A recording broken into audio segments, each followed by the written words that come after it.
Good morning, boys and girls. Welcome to lesson 2. And today, students will be able to identify the key events using a plot chart. So remember, we started reading a new story called A Summer in a Day. We know that it is a science fiction. So because it is a science fiction, we know that there's a problem. We have the main characters and there is going to be a resolution.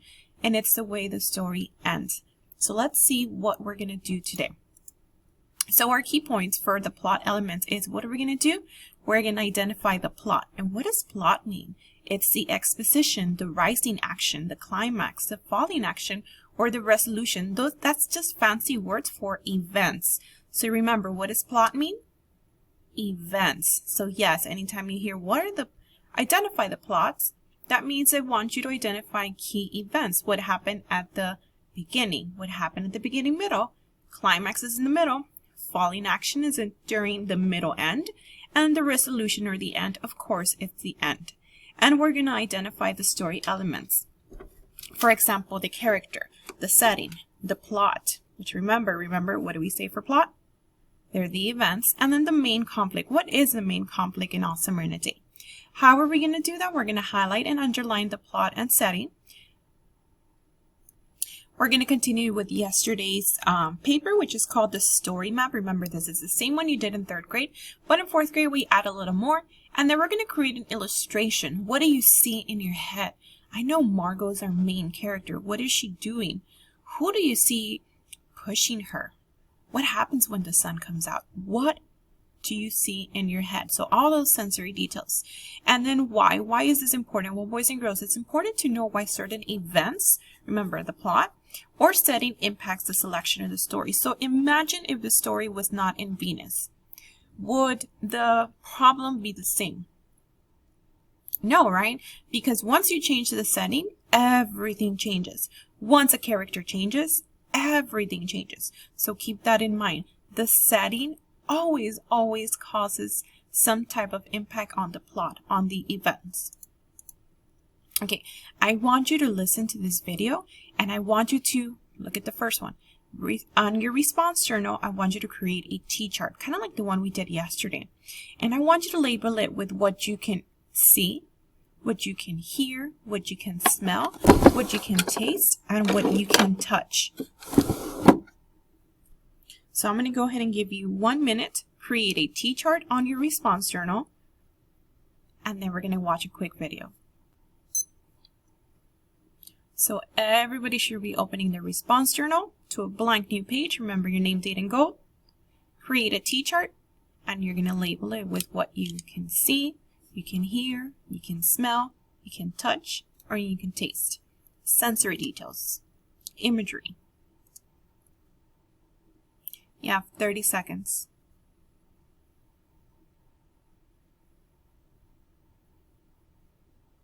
Can you use these sentence starters I provided? Of course.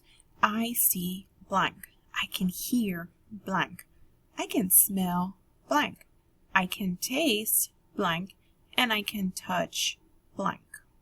You have the last 15 seconds to create your T-chart. If you're ready, make sure you park your pencil and be ready to listen to the next video. 5 seconds.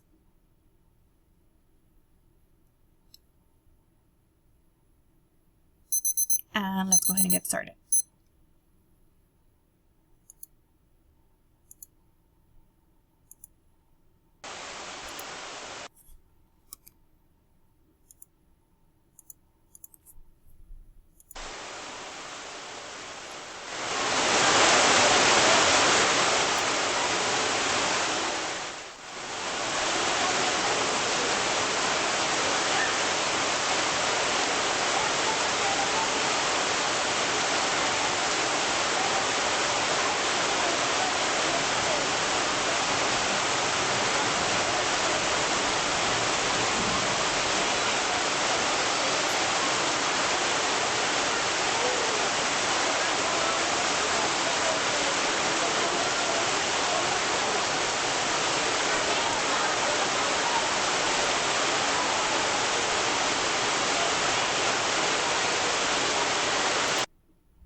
Okay, boys and girls, so I'm going to give you 1 minute to fill out your T-chart and tell me, what did you see? What did you hear? What did you smell? What can you taste? And you can almost touch what? I know it was a very short video, but it was all about what? It was about rain, right? And where is the setting? It looks like a jungle, right? A jungle, maybe a forest. So we can write, I can see. What do you see, boys and girls? Be very detailed. Describe. What do you see? What did you hear when the video was playing? If you were there, what could you smell? I know when it rains, it smells, right? Can you taste anything? And can you touch anything? So you have the last 20 seconds for your T-chart.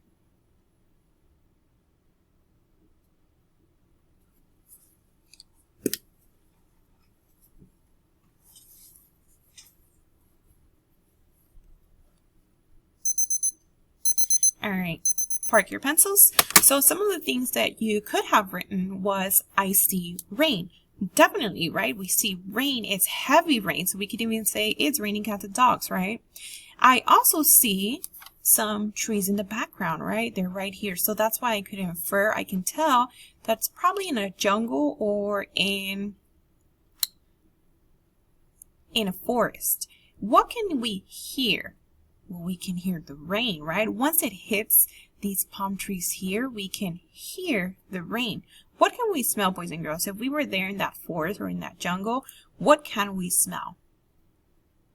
The wet grass, right? The wet grass or the wet dirt, and it has a little smell that we can already say, hey, it rained here or it's raining.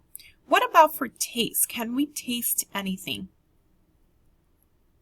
You can probably taste the rain, right? But do we want to taste the rain? No, but that would be the only thing. How about for touch? What can you touch? If you were to put your hand in front of you, what can you touch?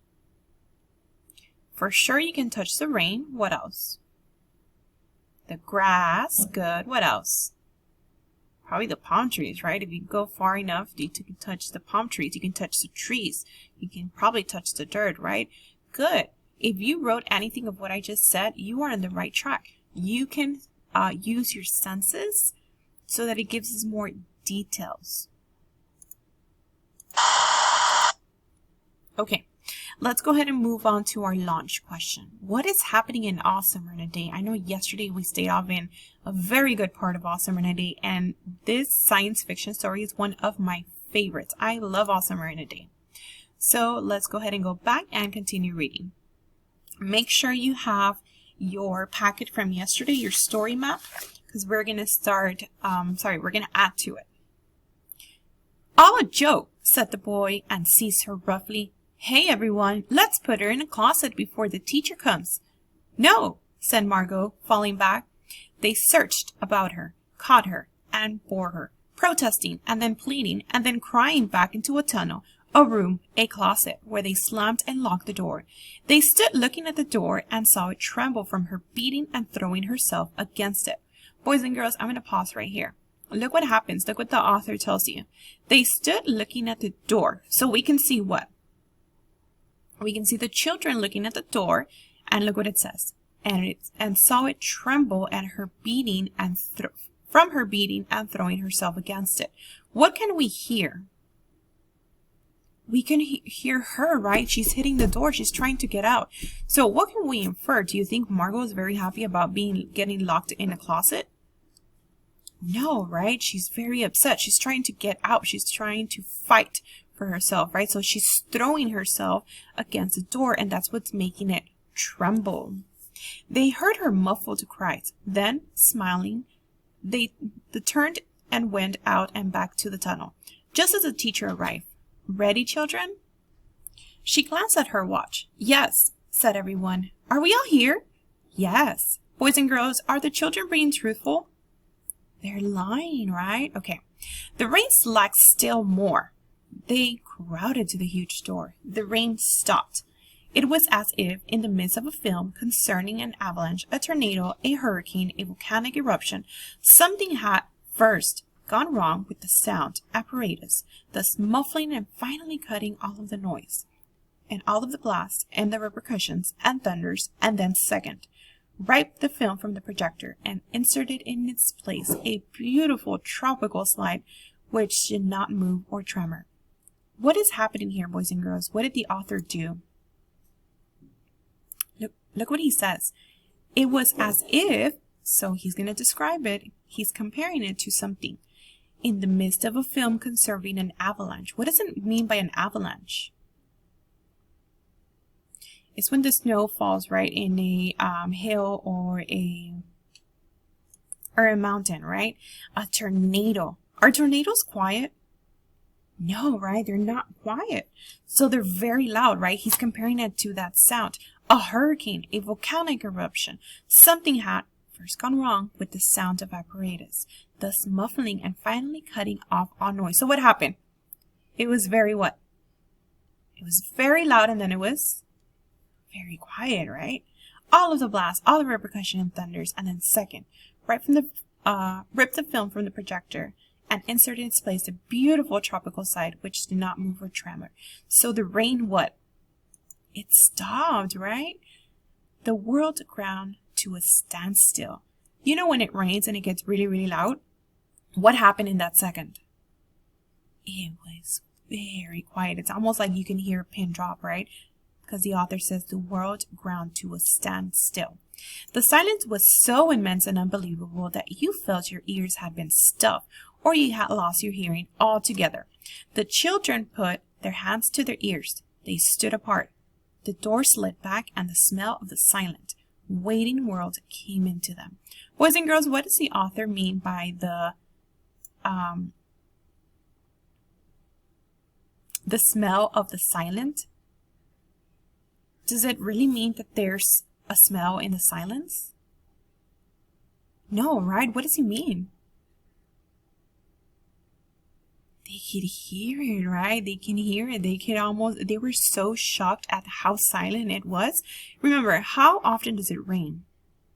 For 7 years. Only a little bit? No, right? It rains cats and dogs every day for 7 years. And then one day, what happens? The sun comes out. So why is this selection called All Summer in a Day? Because the sun comes out once a day for how long? So we don't know how long yet, right? But we know that the sun comes out for one day every how many years? 7, yes. The sun came out. It was a color of flaming bronze and it was very large. Boys and girls, what did the author do here again? They added sensory detail, right? He said it was a color of flaming bronze. So is it light or is it very bright? It's bright, right? And the sky around it, it was a blazing blue tile color. So what color was the sky? Blazing blue. It was a beautiful blue. And the jungle burnt with sunlight as the children, released from their spell, rushed out, yelling into the springtime. So what are the children doing? They're running around, right? Yeah, like chickens without a head. Now, don't go too far, called the teacher after them. You've only got 2 hours. You know, you wouldn't want to get caught out. Boys and girls, how long does the sun come out for? Is it the whole day? No, it's just 2 hours. Can you imagine living in a place that it rains every day for 7 years? It rains cats and dogs, and you only get the sun once every 7 years, and you don't even get it for the whole day. It's only 2 hours. It would be horrible, right? So how do you think the setting is affecting the children? It changes their mood, right? Remember when it was raining and they were inside, of course they can't go outside. They're inside stuck. How are they feeling? They're mean, right? Who were they mean towards? Margot, right? Were they depressed? Were they feeling blue? Yes, right? We could infer that. Now, once the sun came out and they were able to run around, how can we infer the children are feeling? Excited, joyful, thrilled, like a chicken without a head, right? Do you see how it changed? The setting made a huge difference. Even the sun coming out for 2 hours made a huge difference in their personality, how they were feeling, how they were interacting with each other. But they were running and turning their faces up to the sky and feeling the sun on their cheeks like a warm iron. They were taking off their jackets and letting the sun burn their arms. Look what it says. They were turning and turning their faces up to the sky and feeling the sun on their cheeks like a warm iron. Boys and girls, the author compared this to a warm iron. When the sun, when the sun hits you and you feel a little warmth? He compared it to a warm iron. So is this a simile or a metaphor? It's a simile. Good job if you said a simile. Oh, it's better than the sun lamps, isn't it? Much, much better. They stopped running and stood in the great jungle that covered Venus, that grew and never stopped growing. Simultaneously, even as you watched it, it was a nest of octopi, clustering of great arms of flesh-like wheat, wavering, flowering in this brief spring. It was the color of rubber and ash, this jungle from the many years without the sun. It was the color of stones and white cheeses and ink. It was the color of the moon. Boys and girls, how is the author describing the setting? Look what it says. It was a nest of octopi, clustering of great arms of flesh like wheat. So he's comparing it to an octopus, right? You know those arms that they have everywhere? There's things everywhere, right? In the forest, there's things thrown everywhere because it rains so much that the trees can't stand up, or the grass or anything that lives there, right? It can't stand up. It's constantly being rained on that it's just everywhere on the floor. It was the color of rubber and ash. So is it very colorful outside? Rubber and ash? No, right? It's maybe like a black gray. And why? Well, because of the many years without the sun. The children lay out, laughing on the jungle mattress, and heard it sigh and squeak under their resilient and alive.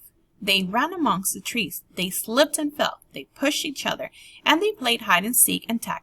But most of all, they squinted at the sun until the tears ran down their faces. They put their hands up to that yellowness and the amazing blueness, and they breathed out the air, fresh air, and listened to the silence which suspended them in a blessed sea of no sound and motion. Boys and girls, what is happening here?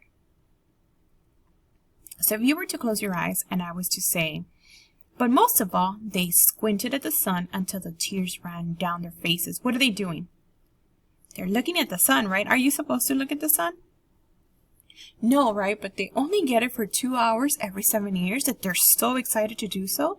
And they just want to look at it. They can't believe it. They're almost like in shock, right? They're running around and then they just want to stare at it. Kind of like when your parents get you something maybe for Christmas, for your birthday, or as a surprise because you get all straight A's. And they surprise you and you can't believe they finally got you what you wanted, right? You kind of just stare at it. You want to hold it with you all the time. Whatever it might be, you just want to have it with you. That's what's happening to the children. They're just looking at the sun. They looked at everything and savored everything. Then, wildly, like animals escaped from their caves, they ran in shouting circles. Boys and girls, what did the author compare the children to?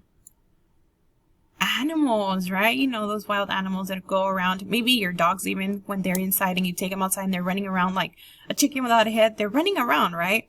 That's what's happening to the children. They're running around wildly. They're not doing anything but running around, maybe like in circles and everything, spinning around.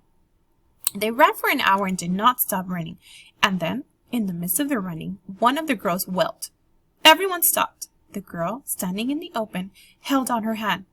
"Oh, look, look," she said, trembling. They came slowly to look at her open palm. In the center of it, cupped and huge, was a single raindrop. Boys and girls, what is happening? It's starting to rain. The 2 hours went by so fast, right? She began to cry, looking at it. They glanced quietly at the sun. Boys and girls, what can we infer? Why are they crying? They're sad, right? The sun is leaving them and they're so sad. So we can infer, or we can conclude, that they're starting to feel again sad, depressed, because the sun is leaving them. Uh-oh. A few cold drops fell on their noses and their cheeks and their mouths. The sun faded behind a stirring mist. A wind blew cold around them. They turned and started to walk back towards the underground house, their hands at their sides, their smiles vanishing away. A boom of thunder startled them, and like leaves before a new hurricane, they tumbled upon each other and ran. Lightning struck 10 miles away, 5 miles away, a mile. a half a mile. What is happening here, boys and girls? What's coming? If there's lightning coming, 10 miles, 5 miles, 1 mile, what's coming? Rain, yes. The sky darkened into midnight in a flash. They stood in the doorway of the underground for a moment until it was raining hard. So yes, the rain came back. Then they closed the door and heard the gigantic sound of the rain falling in tons and avalanches, everywhere and forever. Will it be 7 more years? Yes, 7. Then one of them gave a little cry. Margot! What? She's still in the closet where we locked her? Margot! They stood as if someone had driven them like so many stakes on the floor. They looked at each other and then looked away. They glanced out at the world that was raining now and raining steadily. They could not meet each other's glances. Their faces were solemn and pale. They looked at their hands and feet, their faces down. Boys and girls, why are they looking down? How are they feeling? What can we infer? They're feeling ashamed of what they did, right? They locked her and left her there. So did Margot get to see the sun? No, right? They're feeling ashamed and sad of what they did. One of the girls said, well, no one moved. Go on, whispered the girl. They walked slowly down the hall into the sound of cold rain. They turned through the doorway to the room in the sound of the storm and thunder, lightning on their faces, blue and terrible. They walked over to the closet door slowly and stood by it. Behind the closet door was only silence. Let Margot out. So what happened, boys and girls? They let her out, but was she able to see the sun? No, she missed the sun. They had her inside of that closet, right? The whole time they were outside enjoying and they were running around like a chicken without a head, and in the closet stood Margot. She tried to get out. Of course, we know that she wasn't able to, and she stayed there. How sad, right? So I want you to close your eyes. How do you think Margot is feeling right now? They let her out, but it's too late. There's no sun. How is she feeling? Do you think she's feeling happy? No, right? She missed the sun. So how is she feeling? She's feeling depressed, maybe sad. Maybe we can use a word like a synonym, blue. She's not very happy right now, right? Can you imagine getting locked in the closet, the only one day that you can have a little bit of fun and the one thing that you really, really want? It is very sad, right? Okay, boys and girls, let's go ahead and go back to our story map and let's start some writing. Okay, boys and girls, I'm going to give you 15 seconds to take out your story map. Remember, it's the same one from yesterday. It's in your new packet, packet number 1, packet number 1, packet number 1, page 9. So on packet number 1, page 9, we're going to go down here to where it says, let me zoom in. Remember, today we're finding out the plot. What did we say plot meant? They're the events, right? Okay, so this is how we're going to lay it out and we're going to understand everything about the story. So first of all, I want you to look at rising action. Let me just zoom in a little bit. Okay, rising action. I want you to write, we're going to write here in the site, I want you to write a little plot chart. It doesn't have to be perfect, it doesn't have to be beautiful, but it has to look like this. That's a plot chart, right? That's what we're used to seeing. In the bottom, there's exposition. And that happens in the beginning, right? So try to write small, that way you have access to everything. And then we're going up a mountain. So it's exposition, the beginning, and then we go up to falling action. This happens towards the beginning, middle. So next to rising action, I want you to write a BM. That happens in the beginning, middle. So we started off with they're in Venus, and then what happened at the beginning, middle, and then the story is going to build up. And then in this middle is the climax. And that happens towards the middle. So here I want you to put an M next to climax. So it's the exposition, then the rising action, the climax, And then it's a falling action. So I want you to put here F-A. R-A. Rising action, falling action. That way we don't have to write everything. And it's right here. Falling action would be towards the middle / end. So we have our exposition, which happens at the beginning. Rising action happens in the middle end. The climax happens in the middle. Falling action happens in the middle end. And then, of course, the resolution is the end. So we can put here the resolution. So sometimes in the star, you might get a question that says, what was the resolution of the selection? That means, how did the story end? They're just using fancy words, boys and girls. They're trying to trick you. But you're going to know these terms, so you're not going to get tricked. Resolution, remember, beginning. Rising action, beginning, middle. Climax in the middle. Falling action, middle, end. And then finally we have resolution. Another word for resolution is the end. So in the star, they might ask for the resolution or what was the end of a selection. Okay. So I'm going to leave it here for a little bit so that you can copy it. So I'm going to give you 20 seconds. And then let me zoom out so you can also see the chart.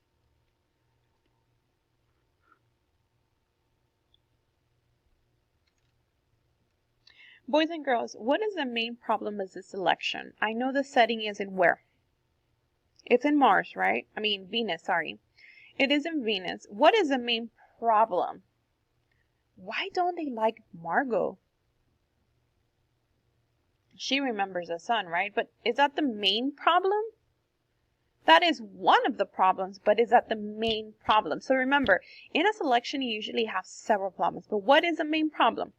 Remember, they're in Venus. What is the problem with living in Venus? What was the problem? Remember, they moved there from somewhere else. What was the main problem?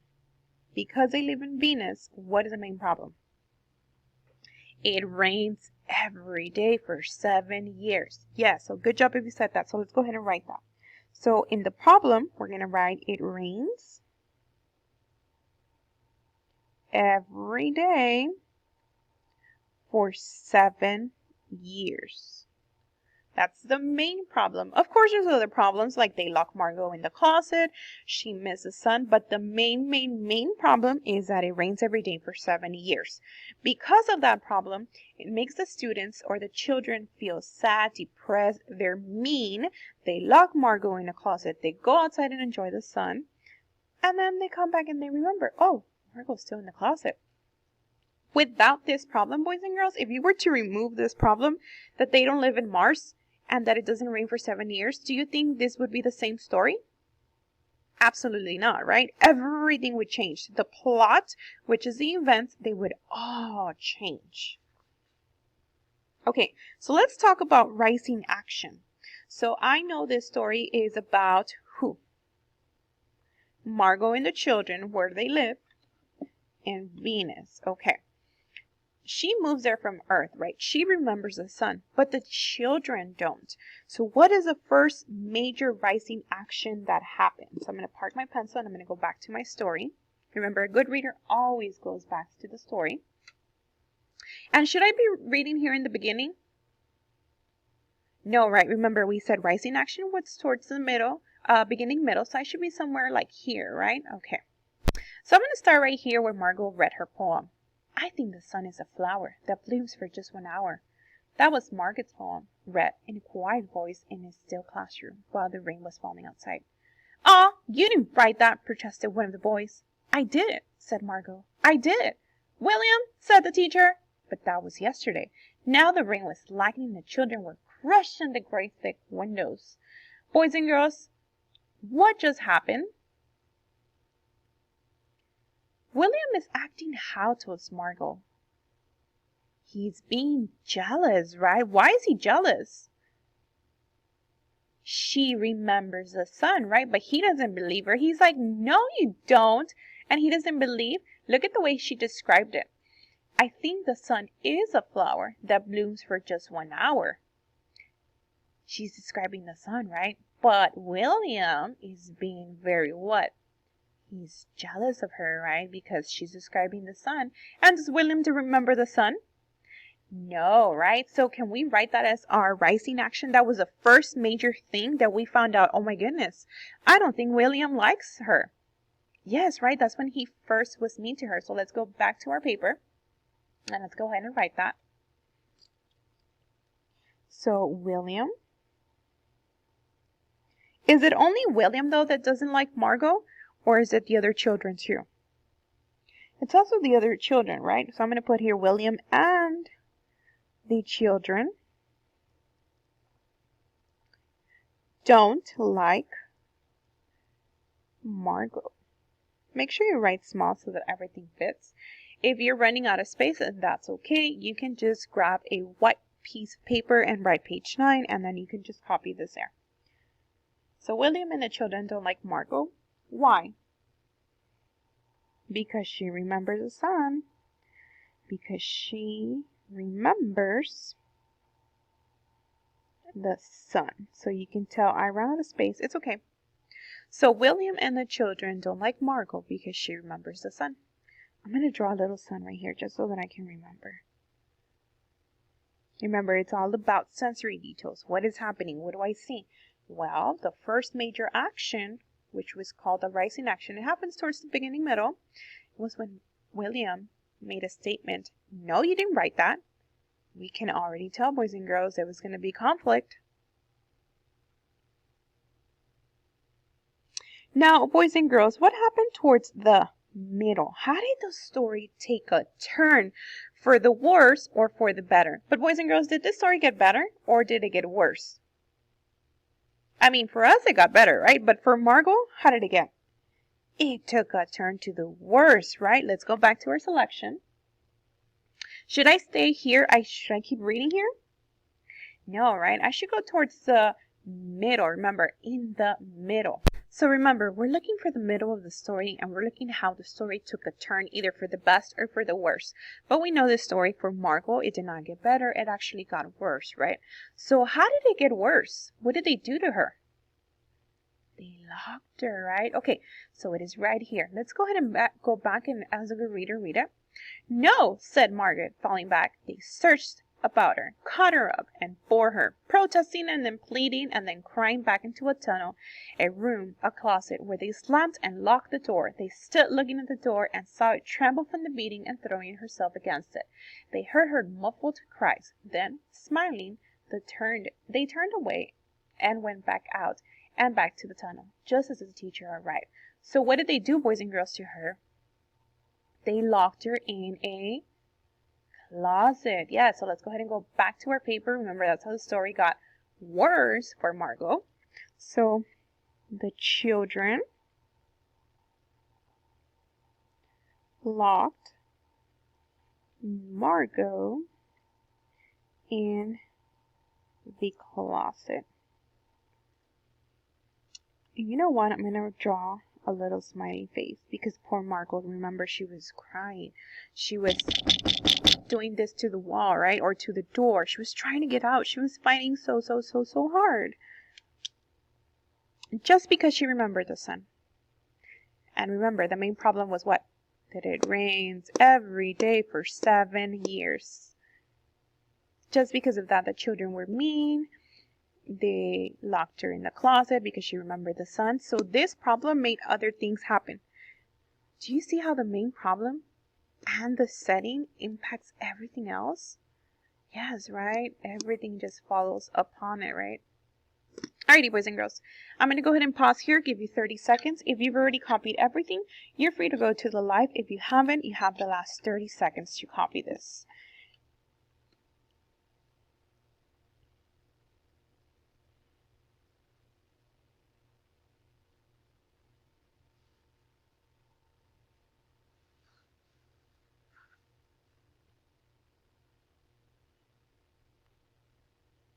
You have the last 5 seconds.